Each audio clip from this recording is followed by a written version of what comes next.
जब भी कोई मुसीबत अनिरुद्ध के ऊपर आई है, अगर अनिरुद्ध किसी दिक्कत में पड़ जाता है तो हमेशा झनक तो यही बोलती है कि सर जी, मैं आपकी पत्नी हूँ, मैं उनका ख्याल रखना चाहती हूँ, उनकी जान बचाना चाहती हूँ और उनके बिहेव में सिग्नेचर करना चाहती हूँ, उनके लिए लड़ना चाहती हूँ। तो फिर भला अब झनक तुम मुसीबत में हो तो तुम्हारा पति अनिरुद्ध क्यों नहीं बन सकता है। और यह भी बात है दोस्तों कि भाई तुम्हारे पिता बृजभूषण ने अनिरुद्ध को अपने हाथों से तुम्हारी जिम्मेदारी को सौंपा है। यह बोला है यदि मुझे कल को कुछ हो जाए, क्योंकि हमारे पास दिन कम है, समय कम है और मेरे दुश्मन जो है बहुत ही ज्यादा है, तो कभी भी मेरे साथ कुछ भी हादसा हो जाए तो बेटा क्या होगा तुम्हारा।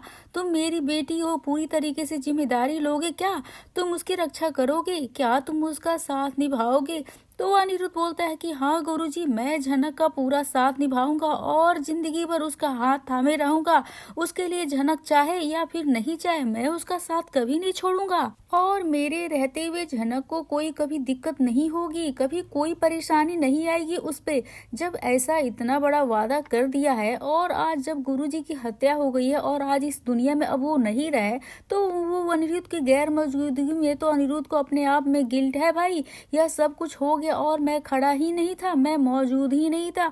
और इसी के लिए अब अनिरुद्ध ने बृजभूषण जी के सामने ही उनकी मृतदेह जो पड़ी हुई है, उनकी डेड बॉडी जो पड़ी हुई है, वहीं पे हमारे अनिरुद्ध ने यह फैसला कर लिया है कि झनक आज से तुम मेरी जिम्मेदारी हो, मैं तुम्हें छोड़ूंगा नहीं। और यह जो तुम्हारा मैं हाथ पकड़ रहा हूं ना, यह मैं कभी साथ नहीं छोड़ूंगा, तुम्हारे साथ ही मैं खड़ा रहूंगा।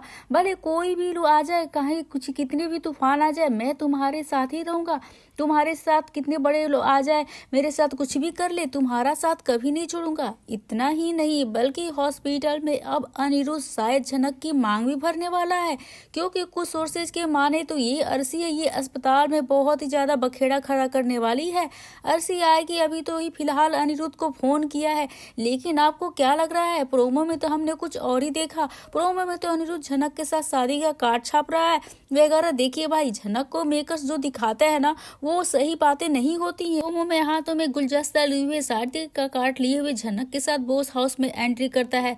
यही नहीं बल्कि कुछ सोच में यह प्रोमो सिर्फ और सिर्फ क्लिक बेट तरीके से शो के व्यूअर्स को बांध के रखने के लिए और टीआरपी को बढ़ाने के लिए की जाती है। इनके साथ आप अपने इमोशन को बिल्कुल ना जोड़िएगा दोस्तों, और आपको दिल के अंदर की बातें बता रही हूँ। फिलहाल दोस्तों यह तो बताना मेरा फर्ज था, लेकिन ये भी बताना है कि वाकई यदि प्रोमो नहीं घटेगा तो असली कहानी क्या होगी, असली कहानी कहाँ से शुरू और कहाँ खत्म होने वाली है। क्या अब अनिरुद्ध झनक की मांग भरेगा सिंदूर के साथ इसी अस्पताल में सारे लोगों के सामने? तो नमस्कार दोस्तों, आप सभी का स्वागत है मेरे यूट्यूब चैनल पे। आपके अपने पसंदीदा शो झनक से जुड़ी एक और अपडेट के साथ मैं आ गई हूँ, जहाँ पर लाजमी सी बात है भाई कि अनिरुद्ध और झनक के बीच इन दिनों जो भी चीजें घट रही हैं, जो मुश्किलें चल रही है, उसके बाद यह कहा जा सकता है कि झनक अनिरुद्ध के साथ नहीं रहना चाहेगी, क्योंकि अर्शी ने आकर झनक को यह भी बताया कि अनिरुद्ध और अर्शी दोनों एक दूसरे के साथ फिजिकल रिलेशनशिप में रह चुके हैं, दोनों आगे बढ़ चुके अपने रिश्ते में। झनक की बातें भूली नहीं, लेकिन झनक को अपने सर जी के ऊपर भरोसा है, इसी के लिए वो सर जी के साथ खड़ी है। और हमारे अनिरुद्ध बोस जो झनक का साथ निभाना चाह रहे हैं, हमेशा खड़े रहना चाह रहे हैं उसके साथ, केस में कोर्ट में भी झनक के पास ही बैठते थे। तो कहीं ना कहीं ये कहा जा सकता है कि अनिरुद्ध और झनक के बीच में थोड़ी बहुत उम्मीद है। लेकिन अब बृजभूषण की हत्या हो चुकी है, निर्मम हत्या, और इस हत्या के बाद कहानी में एक नया पड़ाव आने वाला है, नया मोड़ आने वाला है। भाई बृजभूषण जो झनक के पिता, यदि उनकी कुर्बानी दी गई है तो झनक के लिए कहीं ना कहीं कुछ पॉजिटिव बन के आई होगी, और बृजभूषण की कुर्बानी ऐसे ही व्यर्थ नहीं जानी चाहिए। ये जो हमारी सृष्टि है ना, जिसने बृजभूषण जी को मरवाया है, इसे लग रहा होगा कि बृजभूषण को साइड कर दिया तो केस मेरे तरफ हो जाएगा, और केस मेरे तरफ होगा तो झनक को अपनी जिंदगी से दूर कर दूंगी, मेरी बेटी की जिंदगी से दूर कर दूंगी, और अर्शी और अनिरुद्ध की जिंदगी सुख शांति से आगे बढ़ जाएगी, और मैं विनायक के साथ अच्छे से अपनी शांति से जीवन बिताऊंगी।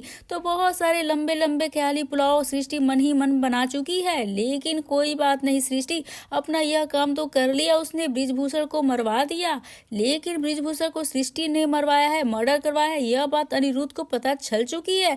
और इसी के लिए अस्पताल में अनिरुद्ध यह बोलता है कि यह जो है ना, सृष्टि सब कुछ नहीं किया है, और इसी के लिए अब मैं सृष्टि की जो है ना पूरी तरह से उसे जेल पहुंचा कर रहूंगा और उसे मैं छोड़ने वाला नहीं हूँ।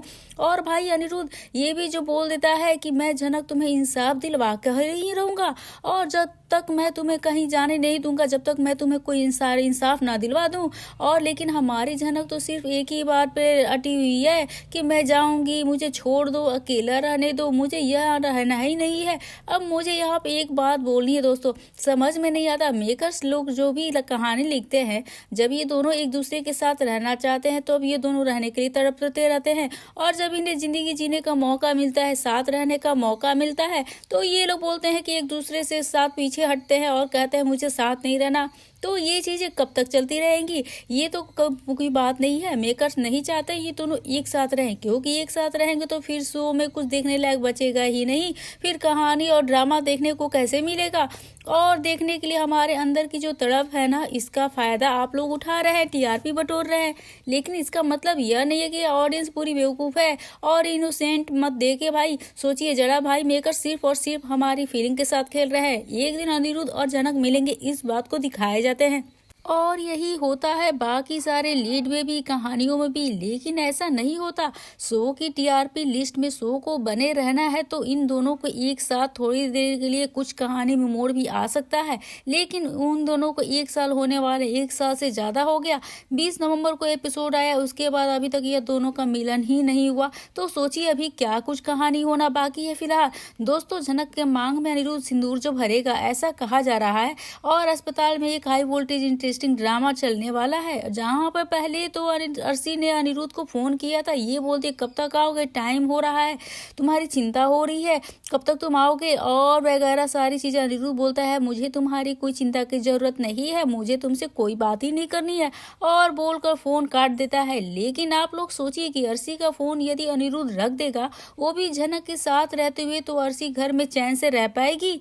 इसलिए अर्शी भी है जो दौड़े दौड़े अस्पताल तो पहुंची जाएगी, जहां पर अनिरुद्ध और जनक मौजूद है।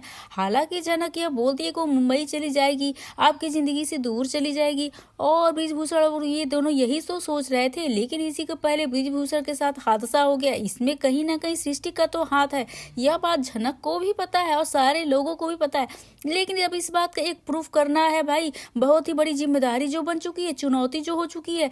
और इसके लिए अब अनिरुद्ध जो है बोला कि जनक कि तुम बेफिक्र खड़े रहो, मैं तुम्हारी मदद करूंगा और मैं तुम्हारा साथ निभाऊंगा, मैं तुम्हारे पिता को इंसाफ दिलाऊंगा। तुम्हारी माँ भी मर गई, उर्वशी, जो कि तुम्हें भले ही पाला हो, लेकिन तुम उसे अपनी माँ तो ही मानती थी ना, अपना मानती थी, और वो भी चली गई। अब कोई नहीं है जनक तुम्हारा, तुम्हारी जिम्मेदारी मैं ले सकता हूँ, मैं ही तुम्हारा सब कुछ हूँ, और तुम्हें मेरे साथ रहना ही होगा। यदि बोलेंगे तो तुम अपने घर जाओगे तो मैं तुम्हारे घर में रहूंगा, यदि तुम बोलोगे बोस हाउस आओगे तो मैं बोस हाउस में ही तुम्हें अपने साथ रहूंगा। लेकिन हाँ, एक बात जरूर बता दे रहा हूँ कि जहाँ तुम रहोगी वहां मैं रहूंगा। यानी कुल मिलाकर इस बार अनिरुद्ध ने कुछ ढंग की बात बोली है और कुछ अच्छा बोला है फैंस के लिए। लेकिन यह जो अच्छा बोल रहा है, अच्छा कर रहा है, यह जो शादी करके अपने घर लेकर आएगा, इसके बाद अर्शी मोहतरमा क्या बखेड़ा करने वाली है, यह तो देखना काफी दिलचस्प होने वाला है दोस्तों।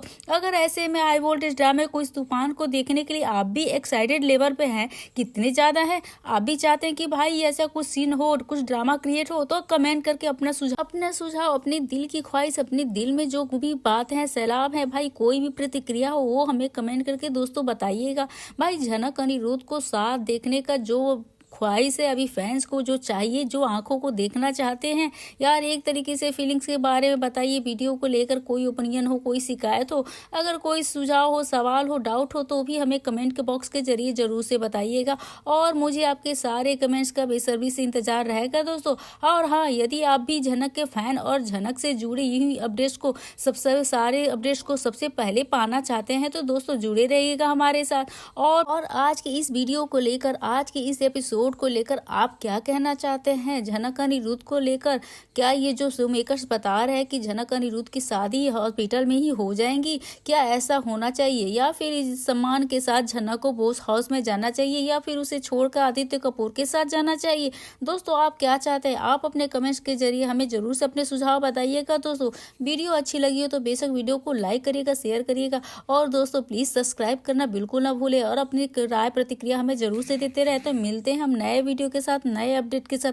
तब तक के लिए आप देखते रहिए अपने मन पसंदीदा शो झनक से जुड़ी सारे अपडेट्स हमारे यूट्यूब चैनल पे। तब तक मिलते हैं, तब तक के लिए बाय बाय।